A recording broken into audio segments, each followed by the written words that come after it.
l'homophobie, ça prend différentes formes et ça se trouve dans différents cercles. Il y a l'insulte classique, tapette, pédé, un soupçon de féminité, hein, de ce qu'on peut appeler la féminité. Et il peut y avoir des remarques à l'école ou dans le bus ou dans le dos. Un peu plus insidieuse, un peu plus...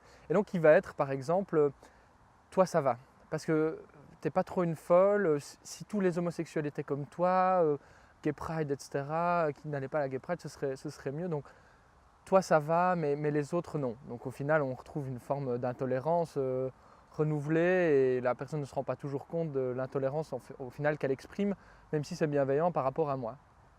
Et puis il y a une autre forme d'homophobie qui elle est dans la sphère publique, dans les débats publics. On a vu le débat en France qui était absolument violent, que ce soit à la fois dans la parole libérée de certains manifestants, qu'on retrouve à la TV, que les politiciens qui ont tenu des propos tout bonnement homophobes et qui nous paraissaient complètement décalés, en tout cas ici par rapport au débat belge. Mais ça peut prendre aussi la forme plus violente, hein. Donc si on ouvre le mariage aux homosexuels, est-ce qu'on va l'ouvrir pour la polygamie? Est-ce qu'on va l'ouvrir pour un chien, pour des chats? Donc des comparaisons qui n'en sont pas.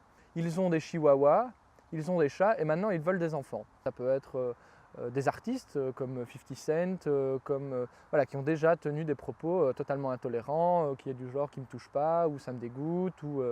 Donc, ce sont des artistes qui sont connus par tout le monde, écoutés. On sait à quel point ça peut avoir une influence négative comme positive. Et puis il y a aussi le pouvoir religieux qui, à partir d'un moment, tient au final un discours qui est politique et qui sort d'une spiritualité et qui en vient à dicter ce qu'on doit faire ou non, ce qu'on doit penser ou non.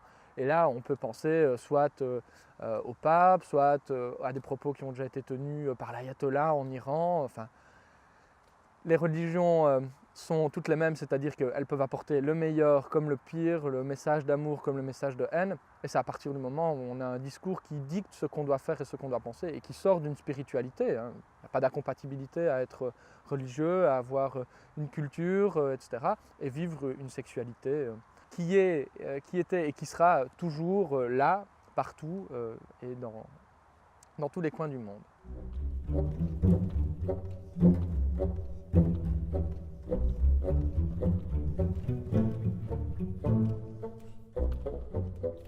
Thank you.